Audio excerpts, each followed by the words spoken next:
Hi, everyone. I hope you've been enjoying this podcast series.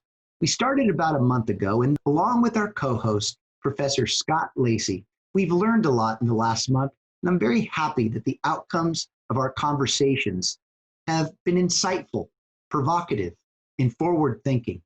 And I hope that you feel the same way and are enjoying the conversations too. We've been discussing how COVID-19 has created this crisis that's affected leadership in different sectors, from healthcare to education, communications, and the practice of law. Today, our guest is a C-suite executive with over 30 years of experience in the automotive industry that includes brands such as Nissan, Chrysler, and others.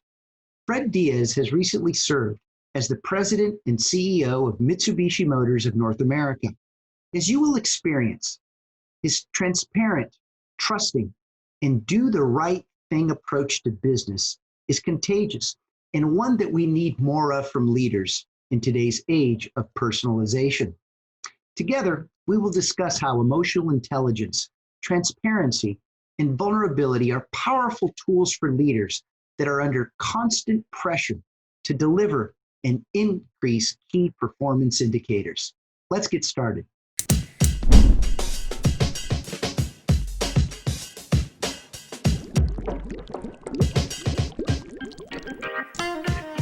You are listening to Personalization Outbreak, a podcast about the collapse of traditional corporate standards in today's more personalized world.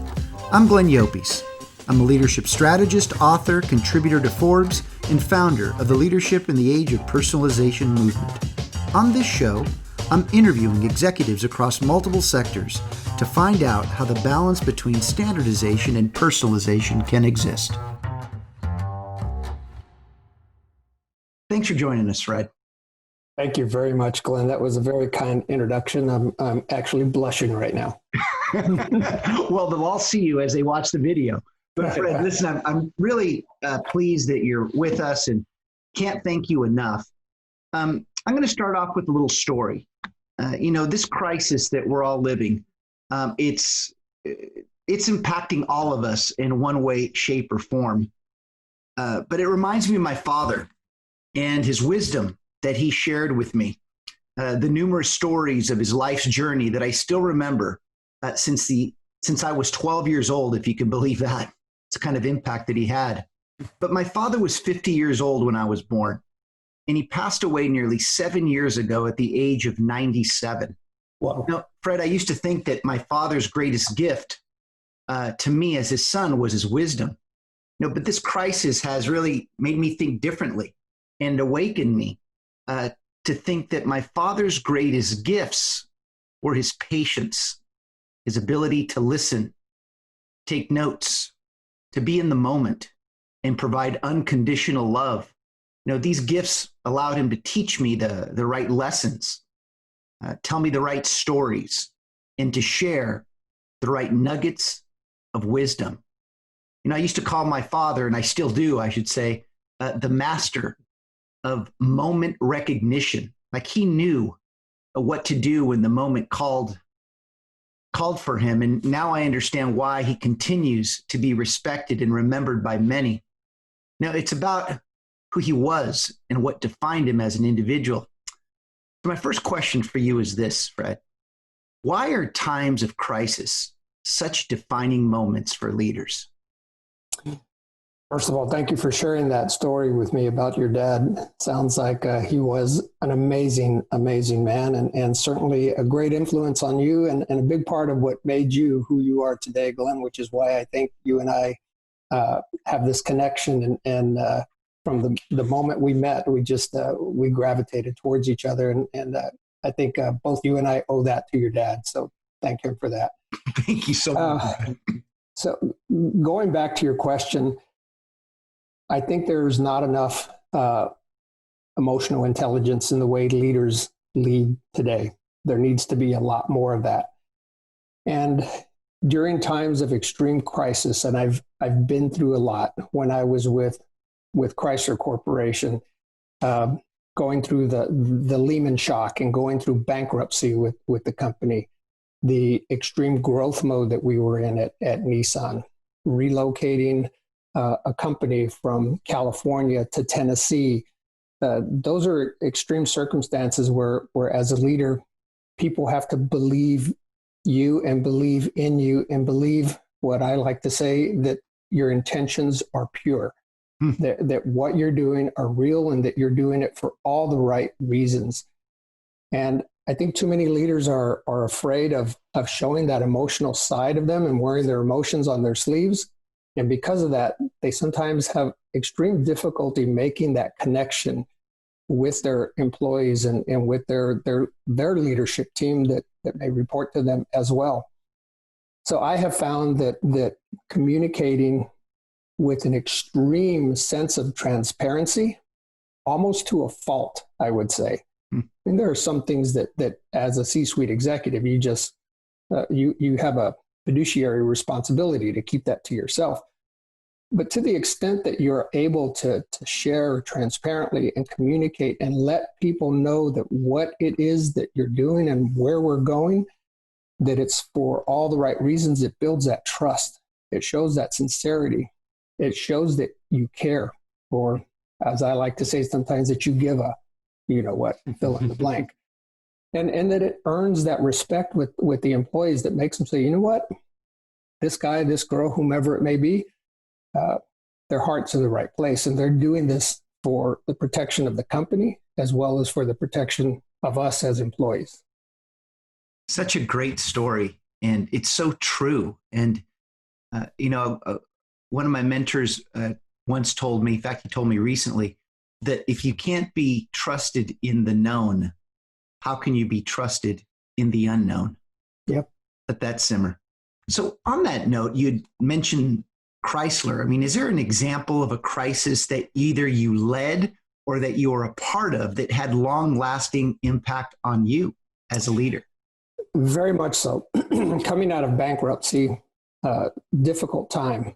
We were left with approximately 2,500 dealers nationwide.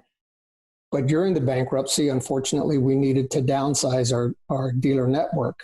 And so again, this was at Chrysler, is that correct? At Chrysler, right. So there were over 700 dealers that did not continue with us as part of the bankruptcy proceedings. That was a really, really difficult time. Me in the role that I was in, some of these dealers that could not continue with us were friends of mine that I had worked with in the business, but for a myriad of reasons, just couldn't continue with us in order for the company to survive. And then the dealers that did continue with you, wondering what just happened. We just went through bankruptcy. We're coming out of bankruptcy. Where are we going? And the whole, as we know, change is very difficult for human beings. And we had to just completely change how we do business, how we go to market, and the way Chrysler of old was going to start operating as Chrysler of new coming out of bankruptcy. And those were some moments in time that were really, really difficult for me as a leader. And I like to say to today, define me as a leader. And one of the people that I still look up to today, God rest his soul, is Sergio Marchionne. He was an amazing leader that was there for us to help guide us through this transition and taught me a lot. And there were really, really difficult times that defined me as a leader that I find myself now, even though that was several years ago, looking back on and saying, remember what you did during this difficult time and how you addressed it. Time to rinse and repeat. So are there, as you reflect on that moment, like right now, Fred, what are the 2 or 3 nuggets of wisdom that, in other words, things from that experience that you've now made your own that can help someone who's listening or watching us? Yeah. So as I touched on in my opening, communication with transparency, almost to a fault, is, I think, a piece of me as a leader that will always be a part of me. And when people see that level of sincerity and transparency that I have, they start to trust me. and then together you can run through walls. Fred, if I can jump in, because this is so good. When you say to a fault, I get it. I get it. But why is it a fault? Isn't crossing that quote unquote undefined and mysterious executive line? When I say almost to a fault, I mean that rhetorically, in that most executives would say, "Oh my God, that is to a fault what you are doing and what you are saying. I can't believe you're being that open with your people." For me, it comes very natural now. But other people listening to this may say, "Oh, I can't do that. That's not who I am, or that's not the culture of our company. I just can't operate that way." So, not a fault for myself, but many people listening to this may say, "Oh," it may make their skin crawl a bit. No, and again, I knew it wasn't a fault of yours, but it would be a perceived fault in the age of standardization. Keep going. Totally got what you were saying. Secondly, I would say being accepting of constructive feedback, constructive criticism, whatever you want to call it. All too often, I've seen managers get really upset or dress somebody down when they're offering feedback. And as we all know, second you chastise somebody for giving you constructive feedback, that's the last time that person or anyone in the group that witnessed dress down will ever be honest with you again. So accepting constructive criticism, and I will say it again, almost to a fault, has also been a big part of what I've incorporated into my leadership that really helps me connect with people and get them to realize that what we're doing, while difficult and while it may be uncomfortable, this is how I'm going to be accepting of what you tell me, and go back and try to figure out ways to fix what's wrong, because you're obviously very close to this. You're seeing things that I can't see, so I have to trust in you that what you're telling me is helpful. Finally, Glenn, I will say that I think the most important thing, and unfortunately it's not evident in every corporation and every C-suite structure or leadership team today, is extreme collaboration. Not building those silos that protect your turf and hidden agendas and whatever you want to call it. But showing that collaboration, for instance, I know that in a lot of organizations that may be a bit defunct, if you will, the sales and the marketing folks can sometimes be at each other's throat. Sales aren't going well, it's the marketing guys. The marketing guys aren't driving the business that I need. And the marketing people are saying, "No, my marketing is great. It's you salespeople that can't sell anything to save your lives." So, and unfortunately, that's a dynamic that sometimes can just be like this all day, every day. But when you're a leader, and let's say you're the head of sales, and you're actually collaborating with the head of marketing, and you're getting along, and your people are watching you.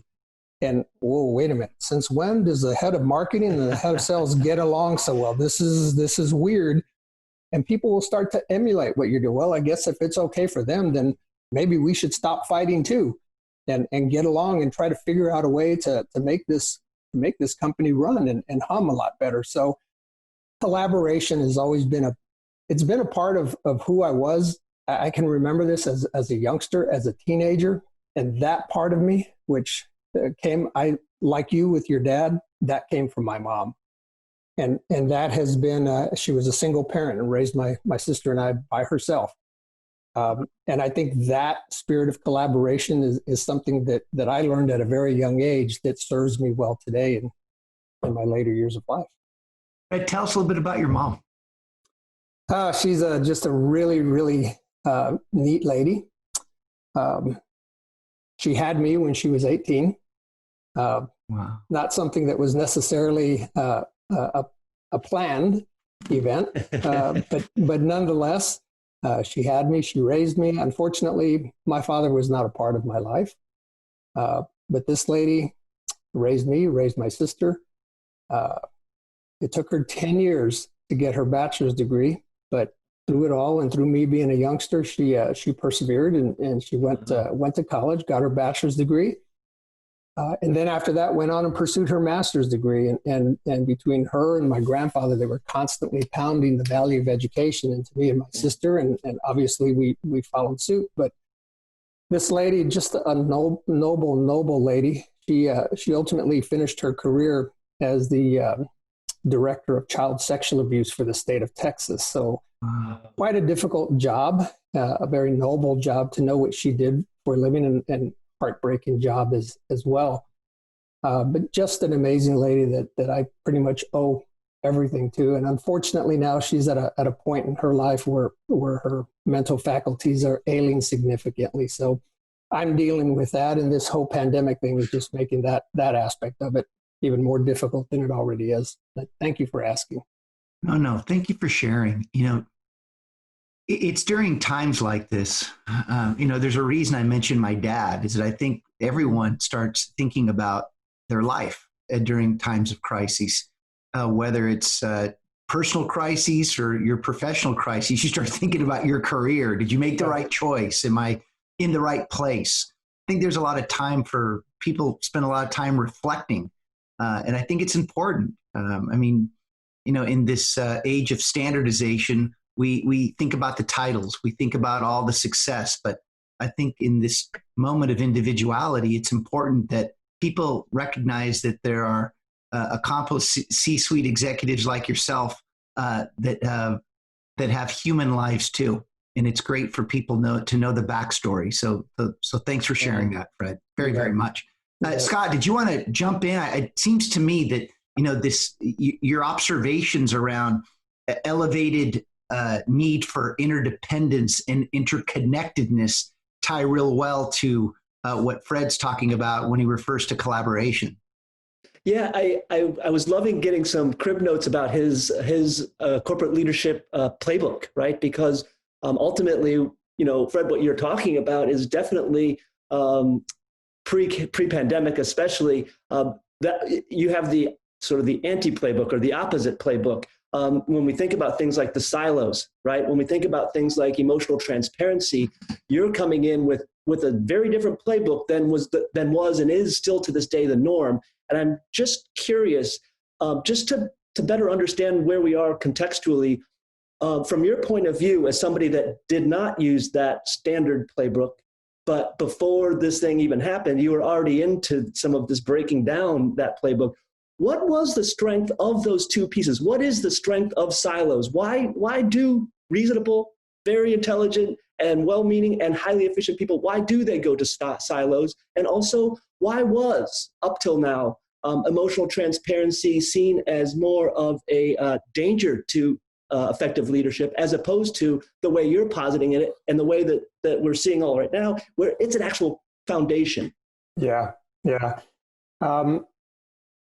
I don't understand why silos became silos, other than it as, and I've fortunately or unfortunately always been a part of big corporations.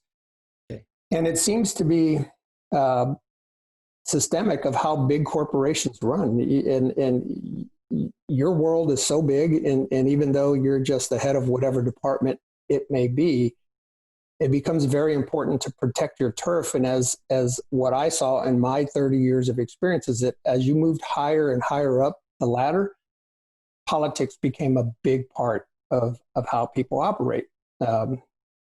Dialing into the rumor mill, being political, making sure that you were doing end arounds on people for your own protection. So it was what I call it is protectionism, which is why silos were built. It was do this or you're going to fail. And as a matter of fact, throughout my career, especially once I crossed over to an entry-level executive position, people have told me, Fred, you need to get a little more political. Fred, you really need to listen to the rumor mill more, or it's going to end up costing you your career. I never bought into it. I said, why?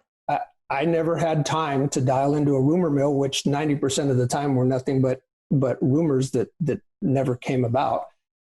And number two, being a political is just not who I am. I wouldn't know how to do it even if I needed to do it. So I ignored it and said, you know what? Hey, if this is going to be the nail in my coffin, then so be it. Let it happen. But so far, I would guess that the recipe that I decided to follow instead of the traditional recipe, I think it served me well. And I'm proud of what I've been able to do for people to teach them, hey, what's the political gamesmanship you're playing here?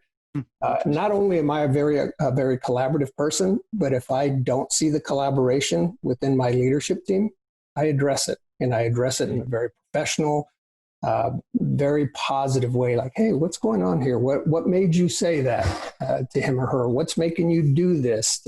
Whatever it may be. And we get down to it. And Scott, I think you had a second question. I'm sorry. Well, it was also about the emotional transparency. I think it feeds right into it. I was thinking about the silos and the emotional transparency, which you cast to the side and said, wait, I've got a different version of leadership. People are too scared to let people in. You have to be willing to just open yourself up and give of yourself. The word I'm looking for is escaping me. In fact, I know it's a teaching that Glenn gives when you look at his age of personalization and you look at his webinars. But you have to be. It's like falling in love for the first time. You just gotta give it all. You just gotta open yourself up and allow yourself to get pounced on and allow your heart to get broken in order for it to be successful. And it's got to be a two-way street. And it's kind of like that in the business world. You've got to let vulnerability is the word that escaped me. You have to allow yourself to be vulnerable. And it's that vulnerability that I think a lot of leaders today are just too scared to do. It's like, no way. I'm not going to let people see that side of me. I'm not going to let people see my vulnerabilities. It's just not what a good leader does these days. So I think that is what has made people, gives me the ability to connect with people because people understand that I wear everything on my sleeves. Yeah. Good. Can I just ask about that vulnerability thing one more before I turn it back to you? Because I'm with you. And I think, to be honest, even folks that don't feel ready to be vulnerable or to be emotionally transparent and to break down silos the way that you're talking about, how can we convince them to give it a shot? Because there is going to be a lot of reticence to this idea. People are going to say, yeah, of course, I would love to be emotionally there for my people, but you know what? I don't think it's going to work for me. Like, I'm trying to get into the mindset of the person that's reluctant to jump in. Where does this fear come from? What do you think? I mean, none of us know, but where do you think it comes from? I think somehow or another, who knows when or where it started, but leaders, particularly leaders of a generation ahead of me and a generation ahead of them, it was a leader was always supposed to be bold, strong, tough, macho, for lack of a better word. And being bold and being tough and strong and all of those things are still part of leadership today. But the way it manifests itself back then versus how it manifests itself now are two completely different animals, especially with the millennials coming into the workforce now and having to hire millennials as a significant part of your workforce now too, and then being able to balance the non-millennials with the millennials. That's what people are looking for. Nobody wants to work for a company where it's just bam, bam, bam in your face, the bloody nose every day. And I think I can say that early in my career, I saw a lot of that. It was just who's going to win this arm wrestle? And half the times people would go to meetings saying, oh man, this is going to be a good fight. I can't wait to sit in my seat and keep my mouth shut and watch those two duke it out. It just doesn't work that way. Nobody wants that anymore. People want to go to a place of work where they feel like they're contributing and they feel valued and they feel like the company is a well-run company and that where people get along and trust each other. I think trust is missing all too often today. So trust over competition. Go ahead, Scott. Go ahead. No, I just said trust over competition. I love that. What are you thinking, Glenn? Well, I'm thinking this question for you now. Now, think about this from the totality of the experiences that you've had in your career, Fred. But how are companies' cultures and values and missions, right? These big words, these big statements that quote unquote define us as institutions.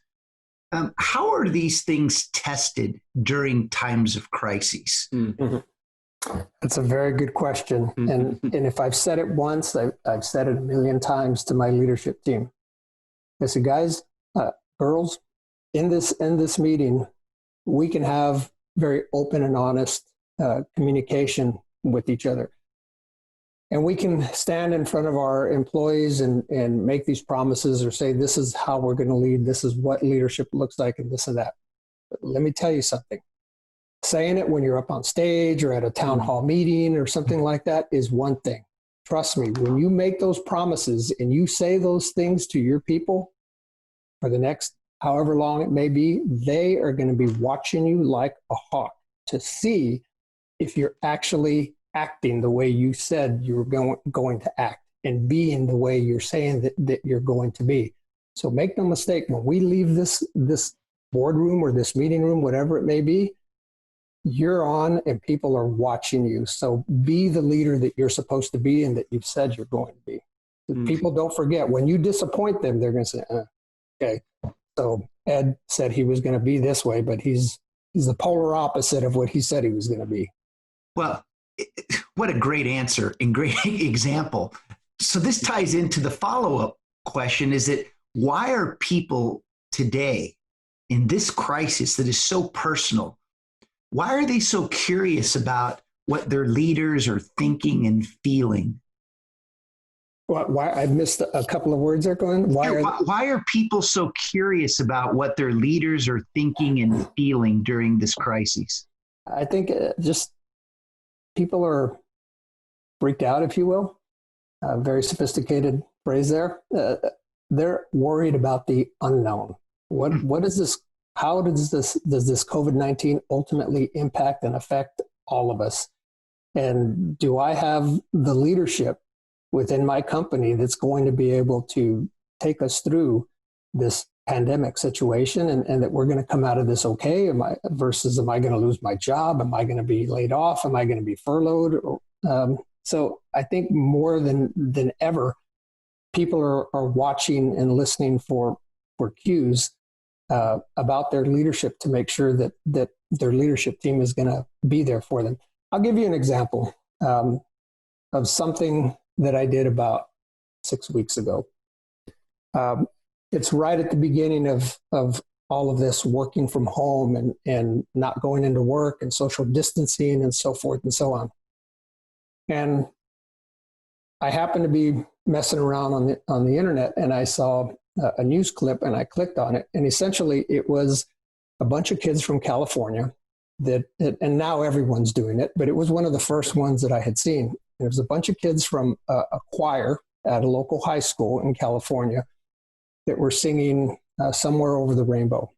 And it was just amazing how they coordinated it, and everyone had their parts and cues where they came in, and it was just amazing how they did it. And it was it hit me. And because it was like, wow, during this time when everyone's freaking out and everyone's working from home and wow, this is weird. So I flipped the video to my entire company and to every single one of the employees. I said, hey, during tough times like this, sometimes everyone needs a little encouragement or a little pick-me-up. And I said, I found this online and it really touched me. And I hope it will have the same impact on you. Take a listen and remember that we're going to get through this and we're going to be fine. And that's what I mean by being able to let your guard down and send something like that. Most leaders would say, I'm not going to send that. Are you kidding me?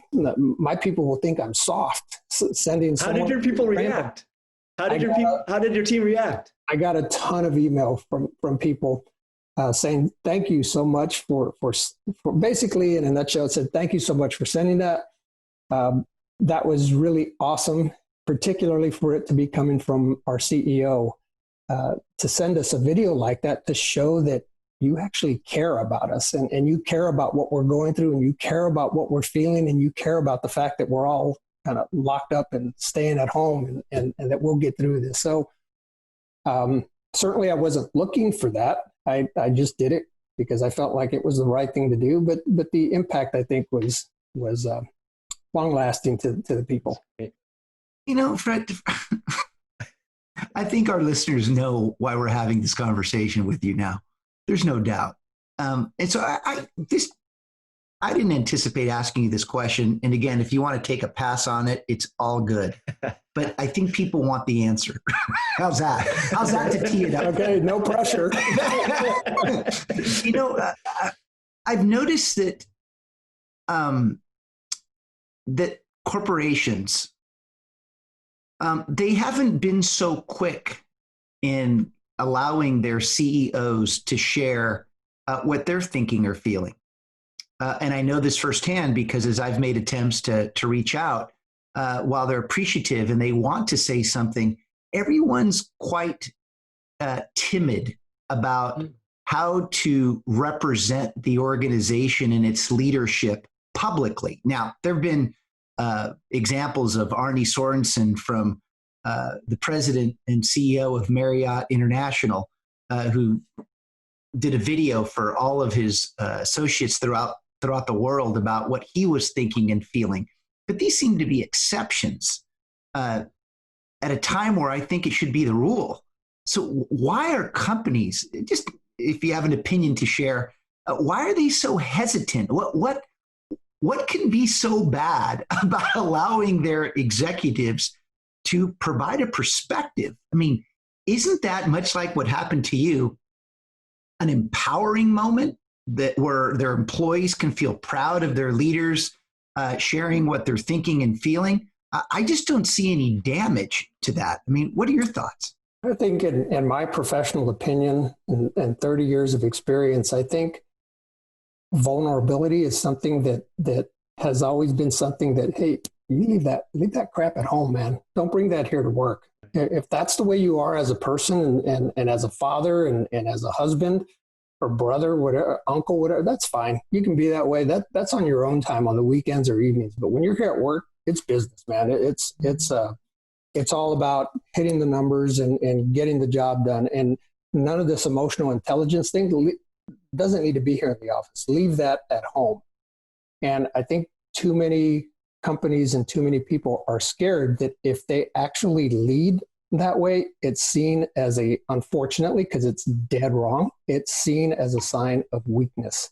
And more companies are learning and need to learn that actually doing that is an amazing, in my opinion, sign of leadership and what people and who people want to work for.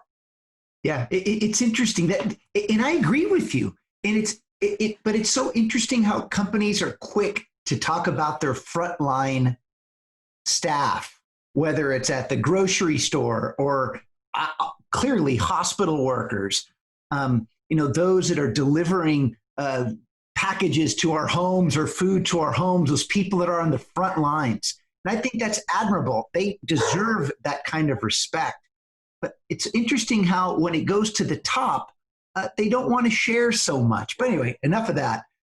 Or maybe there's more of that. I'm going to share this statement that this perspective that Scott shared with me recently. And I think about it every day because I witness it every day. And I'll share it with you. And if you would, please, Fred, if you give us your reaction. Okay. A crisis of this magnitude has the power of putting us all in a state of disorientation because we can't lean on the old standards and those things that used to give us comfort. They aren't as relevant anymore. And in this next normal that awaits us, those old standards and comforts may never come back. We must refresh and replenish our minds and adopt new ways of thinking. We must all take this moment to prepare ourselves for the future. How do you react to that? Very simply in the following way. I think the companies that are going to be successful are the ones that are going to do exactly what you just read, that have learned to adapt, that have learned to change and accept a new normal. The companies that are going to struggle are the ones that want to go directly back to the way they used to do things, and they want to bring those standards, those standardization models back to the workplace and say, okay, the pandemic is over. Okay, now another crisis that we've been able to avoid. Now let's go back to doing business exactly the way we did it in the past. And those are the ones that are going to continue to struggle. And those are the ones that are going to have a difficult time acquiring talent, because talent is not going to work for companies that basically operate in the mode of standardization instead of personalization for people. So let's play off of that, Fred. How does a leader break free from old, outdated ways of doing things, especially, and this is the key, especially in a time of reinvention that requires what? It requires leaders to be resilient. It requires a whole new level of agility. How do they let go of the old? So every leader, every single leader in the world today goes to work every day with a set of skills. And those skills help them daily with, we all have to manage it. You have to manage it. Scott does. I do. Everyone listening today has to manage risk. And risk is a key ingredient, not just to the business factors that are out there, to the competition that's out there, to the encroachment that's coming from your competitors and pricing and incentives, whatever they may be, but also being willing to take the risk associated with becoming a leader for today and tomorrow rather than a leader of yesterday. And it's those companies and those people that are willing to say, you know what, I'm going to take that risk. Part of risk in my daily operation, a weekly operation, monthly operation is going to be me taking risks as a leader to connect with my people more than I ever have in the past. Some will be willing to do it, some will do it, and some will do it successfully. And some will just say, I cannot do that. That's way too over the top and uncomfortable for me. Just not going to do it. That's what I believe. Fred, are we literally recreating, or at least growing, this concept of performance metrics? I mean, when you're sitting in recent parts of the conversation with you and Glenn, I'm just thinking that really it's perhaps the quarterly earnings and that economic sort of bottom line money first metric, right? The one that puts money as the metric and everything else is kind of helpful, but money is the bottom line. That's why we call it the bottom line. And so not only is the money the bottom line, but also then the quarterly earnings, these really short time frames to actually do anything and to try to innovate in any real way. So my thought is that one reason, and Glenn, I'd like your idea about this too, is the reason why CEOs and others are chastised for sharing and emotional transparency is specifically because that emotional transparency is too much of a threat to short-term metrics or short-term economic gain. Because what I hear about in terms of what Fred is saying now is that we need a new metric that allows us to expand the time frame, because right now our current metrics are really focusing on these short-term returns, these short-term goals that really doesn't have enough time to incubate new ideas and innovation and collaboration in the way that Fred and his teams aspire to, right? And so my thought is, what does a metric look like that includes space for innovation? Because you're not going to be able to do that in a quarter. Well, Scott, go ahead, Fred. Go ahead. No, go ahead, Glenn. No, all I was going to say is that, look, let's make sure that we respect one thing. Standardization isn't bad, but it can't continue to operate the way it's operated. In other words, people think that that this next normal is going to be solving for more efficiency. And I personally don't believe that that's going to be the case. It's really going to be about, how do you lead in a work environment of healthy chaos? I mean, there's going to be discomfort simply because we can't continue to operate in an environment of mass efficiency when there's all these mass differences in variations in people that have given rise during this crisis. People are actually going to expect more from their organizations and their leaders. But the reason I say that it's not bad, and I think this is where the challenge comes from a metric standpoint, Scott, is that most leaders, and Fred has been kind enough to say that perhaps he's been part of these environments in the past, as I have been too, is that most leaders have been incentivized to operate in this age of standardization. That's been the incentive. That's what they know. So I don't want to place blame on them, but that's what they know. Now, I'll start placing blame when they can't shift their mindset. And I think that's what we're talking about here. Shifts in metrics will come with shifts in mindsets. That's my thoughts. Fred? And to both of your points, very, very good points. But look, all of us, businessmen and women, performance is performance. You have to perform. You're in a leadership position because you have to perform. You have to, your company needs to be profitable. We're all in business and we all go to work every day because we need to earn a living. So don't please, I don't want anybody who may be listening to this to think that I'm all about Pollyanna, apple pie, sugar and spice, everything's nice. And don't worry about hitting the profitability numbers. Performance is performance. You still have to perform, but it's how you lead to get that performance. You're going to have your metrics. You're going to have your KPIs. You're going to have your key indicators. You're going to have things that you have to chase like profitability and EBITDA. It's a part of how we and why we're in the leadership position and how we do business today. Exactly. The fundamental difference that I see, and whether it's a performance metric or a number or something, because there's so many different ways that you can do this. By some of the best performance things, leadership aspects that I see is when you do a true blue assessment where everyone gives you constructive feedback anonymously about where your deficiencies are and where some of your great strengths are. And it's very uncomfortable for a lot of leaders. A lot of leaders don't do it and won't do it because they don't want to hear the constructive criticism. I'm perfect. I don't need to hear that. And if I am bad at something, I don't want to know about it. I don't want to be reminded of it. But what I'm getting back to is that whatever it is that you choose to use as here's an indicator of how we are from a leadership standpoint. And there's hundreds of assessments that can be done in a company. If you can connect with your people, I fundamentally believe, and it's how I've always led, and it's been a good recipe for me, thank God, is that if you're good to your people, if you lead them well, if you treat them with everything that we've talked about over the last several minutes, they will work 10 times harder for you and run through walls for you.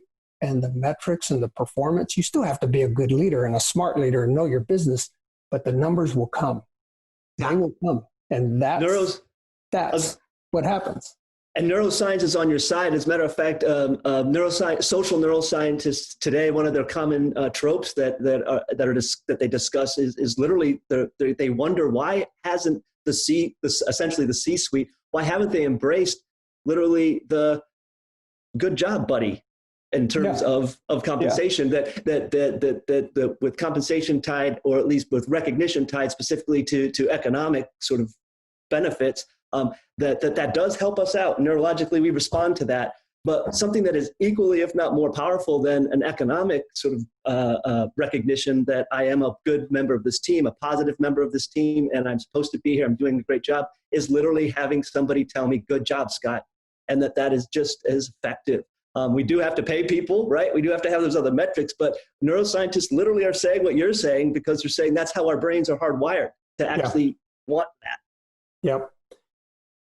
Some of the better evaluation methods that I've seen is basically when you have a grid that's performance and leadership, and where you intersect on that grid says not only can this guy or girl perform, but here's where they are on a leadership perspective as well. With it's call it a 9 box, if you will. 1, 2, 3, 4, 5, 6, 7, 8, 9. And if you're a 9, you're a phenomenal leader and a phenomenal performer, and you basically walk on water. Not too many people in this world can get a 9, but if you get around that 9, like an 8 or a 6 or some that shows your ability, and it shows the value that the corporation puts on people as a leader as well as just a performer. And I'd like to think that more and more companies are going that way to try to make sure leaders in the C-suite and directly below that understand that this is at the end of the day, everything and all these people, it's a people business. Exactly. So that there you go again, Fred, reading my mind. So what do you learn about people in times of crises? I mean, what have you learned about people? Interesting question. You learn a lot about people. It's like playing golf with somebody. I'll use that analogy. You spend 4 hours with somebody on a golf course and you really get to know and learn a lot about them. Their anger management, their frustration management, their courtesy, their personality. Do they like to share stories about their family or not? Do they want to talk nothing but pure business on the golf course or don't want to talk any business? Anyway, you learn a lot about people. And the same thing in times of stress and really difficult crisis situations like what we're going right now, people's true colors come out. You can't hide them. And some people will come out of this on the other end with a gold star by their name saying, you, ma'am, sir, were amazing during this crisis, or you fell apart like a cheap suit. So did you have to make a tough decision at some point when you were managing or leading through crises and people under-delivered? Of course, we all do. I don't think anybody in the business world that has gotten to a leadership position has not been faced with having to make really difficult decisions about where the future of the company is going to go and who the right managers and leaders are for the future of the company. And never fun to do. And I've always said that if you ever enjoy doing it or don't have a lump in your throat when you have to make those decisions, something's wrong with you. Yeah. It's interesting. I as much as people are curious about what their leaders are thinking and feeling, I think that they should be just as curious about themselves because this is a test, and whether people want to believe that or not. And you said it earlier about a leader that everyone's watching you.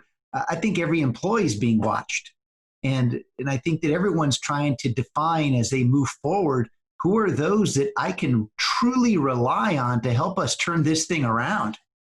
So I think everyone is being evaluated during times of crises, which leads me to this question for you, Fred. Well, I'll give you a little backstory. And again, another mentor of mine said that we have a choice in life: experience pain now or later. And what did she mean by this? She says you could either confront the realities of the issues or circumstances that you're faced with and do something about it immediately. So you confront the pain now, or you prolong the inevitable and wait until circumstances force your hand, experience the pain later. Do you believe that leaders anticipate crisis and change enough to avoid the pain or to tackle the pain rather than wait with the hopes that the inevitable pain will just magically go away, Fred? I don't. I don't think enough leaders anticipate that nor want to deal with it, particularly. I mean, all leaders are very, very busy. And all too often it's the performance KPIs that are just dollars and cents that drive their daily thinking. And if there's a leadership issue that they have to deal with, they'd rather deal with it when they have to.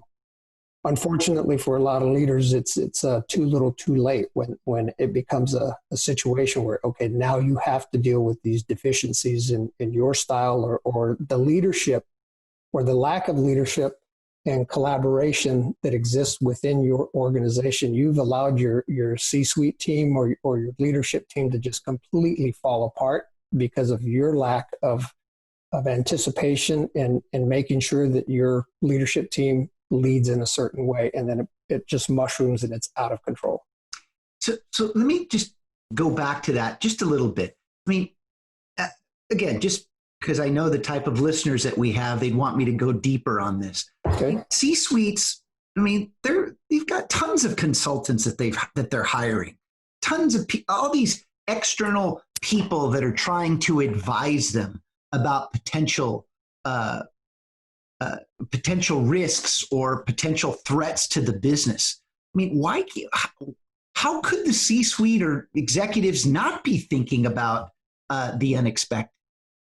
I don't know how much consultants get into that aspect of the business. At least in my experience in dealing with consultants, it's all about how can I save money? How can I make more money? What kind of processes can you help us bring to the organization that make us more efficient? Which is all good. God bless them, because that's a really important of being a consultant, an important part of being a consultant. I don't see, in fact, I've not seen in my experience situations. I've actually been a part of it, but I rarely see situations where companies will ask and are willing to spend the money to have a consulting group come in and say, how can I make the culture of my company, the leadership culture of my company better? How can you as a consultancy group help me build a better leadership foundation within my team and my organization that then flows all the way up and down? I don't see that. And it's the pressure to perform, to hit numbers, to hit KPIs. And if you're going to spend money on a consultant, you need to make sure it's going towards the bottom line. Mm-hmm. When I hear that, Fred, it makes me feel that we've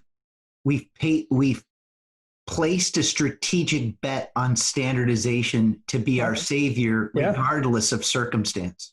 Absolutely. You're absolutely right. So Scott, can you jump in here about, as we're talking about solutions and we're thinking about, what's next in the future, this concept around how you believe we lack cognitive diversity, that as humans, we have the capacity to think and be inventive, but yet we struggle to process and act upon new ways of doing things. And then I'd like to get your reaction to this, Fred. So Scott, can you just touch upon that? Because with all this newness and all this difference that we're not just experiencing now, but will certainly continue to experience in this next normal, that's going to be a lot for people to process, accept, and act upon. Yeah. I mean, as humans, right, we are amazingly brilliant at ignoring the reality that's right in front of our face. And that is, there's never been anything but chaos. Standardization, from my perspective, was just a means of dealing with that chaos in a way that was highly effective in terms of churning out some serious product and some serious economy, right? Or economies. And so I think what we're finding is that mask of chaos, the standardization mask of chaos, is no longer meaningful to us. Just like a scary mask would scare a child, but you see it enough times and then you laugh at it. That's funny because you've adapted to it. And so I think where we're going is largely back to what you've been talking about all along, kind of at this meta level, which is leadership is communication, right? That's kind of like one of the solid meta lessons I'm gaining from you today is back and forth, over and over again, it goes back to the communication. And so, Glenn, you and I have talked about this too, and I'm kind of curious, maybe from both of your point of views, I think moving forward, really where this culture of leadership, where we can come together to help each other establish a collective sense of what is this new kind of leadership or this next leadership. It's not one that I'm going to think of or that Glenn's going to think of or you're going to think of. It's one that we think of. I can't do anything, but we can do everything is the kind of approach that I'm thinking with this. And what we need to do, I think, in terms of moving corporate leadership culture towards more of the playbook that is standard for you, Fred, but not for most, and that is to really focus on our language, right? And so when we talk about efficiency isn't it anymore, I think it is it. It's just we're not defining it well enough yet. And the deal is we as humans think that when we look at now, it's always been this way. And we're very quick to it. Imagine a world without the internet. Well, there was one, and it's the majority of our human experience, right? Yeah. Like it's not like so we can change pretty quickly, but as soon as we change quickly, we really find a way to accept that as the norm, and that's the way it's going to be. So I think that on the two levels, we need to maybe really engage collectively to re-embolden, to help evolve, culturally evolve our vocabulary for words like profit, for words like efficiency, for words like leadership. Is leadership being a tough guy that just runs around and tells people they're wrong and scares them to death into compliance? Or is leadership actually a nurturer, a cultivator like you, Fred, right? And so I think that's what we're going is going. I'm basically stealing Fred's answer from all today, and that is it's communication, man. We can be interconnected if we create an interconnected vocabulary, an inclusive vocabulary that is including the ways that all of us think about the world, as opposed to the way some of us who are articulate, maybe a little bit more efficiently than others, understand the world. I digress. Sorry, Fred. No, Fred. Great. I really appreciate that. I was just going to say, getting back to vulnerability, you have to be able to, if you're comfortable with who you are, meaning who you are as a soul, you have to be willing to share your soul. And when people realize that you're really opening up and showing who you are, and that your well-intentions, your intentions are pure, I think that goes a long way. And some other things that couple of things that I will say and maybe wrap with this is that I have received some feedback in my career. Don't know why, but for whatever reason, people have told me that when they meet me for the first time, when I'm up on stage, let's say, and they see me for the first time or whatever it may be, that something about me is very intimidating to them. So when I started getting that feedback early on in my career as an executive, I made it a point, and it's nothing you said, Fred. It's just when I saw you giving a speech for the very first time, there's something about how you carry yourself that can be kind of scary. So when I heard that, I made sure that I redoubled my efforts to make sure that whenever I meet people in person, that I make sure I knock any of that down. And if I've heard it once, I've heard it a million times. It's like, oh my God, you're a totally different person than I thought you would be when I read about you online, or when I saw things about you. I just thought you were going to be this scary, ugly monster that was going to be difficult to deal with. And so I've always believed that particularly in times of great difficulty and challenge like we're in right now, it's really important as a leader. As we know, one of the key components is that you have to be strong, and you have to show your people that you're strong. You have to be composed. You have to be very visible with them as well. They have to see you, and don't think you're cowering in your office and not wanting to be seen by them, as well as being vocal. You have to be very resilient, as Glenn mentioned earlier. And then my two favorites, I lead my life as a leader with this in mind. It's humble and hungry. Be humble, but at the same time, be hungry and let your people see that you're hungry to figure out what it is that we're going to do to lead this organization better, and to perform as an organization so that we hit our profitability and performance numbers as well. And then last but not least, and perhaps my favorite, is be nice. What in the hell is wrong with being nice to people, for God's sakes? It doesn't cost a dime. And when people see you being that way, they're like, you know what, this guy's real. So I just thought I'd share that with you guys. So Fred, I want to jump in and maybe answer the question that you've been grappling with, even though I know you figured it out, is that it can be intimidating when somebody like you has the presence that you have and are humble and kind, nice. See, these things can be intimidating when they haven't been accepted. They didn't expect that from you. Of course, that's intimidating, because how does one respond to that when they have never felt that they've been in an environment that allows them to respond to that type of individual in a way that they want to engage with that individual. It's ironic, isn't it? That things that should inspire us can intimidate us. Yeah. It's one of the things that I've always enjoyed and loved doing in my career. And this isn't new or rocket science, but skip level meetings.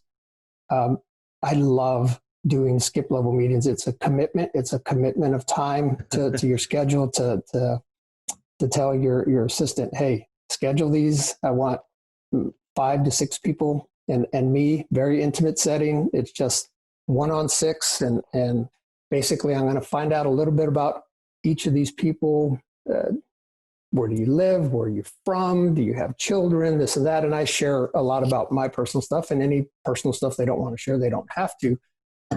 But they're typically an hour long, and the first 30 minutes is getting to know them and what makes them tick as people. What's important to you in your life? You've got a 4-year-old son and a 6-month-old daughter. That's incredible. And after going around the room with 5 or 6 people at most, then the next 30 minutes is, okay, as an organization, what can we do better?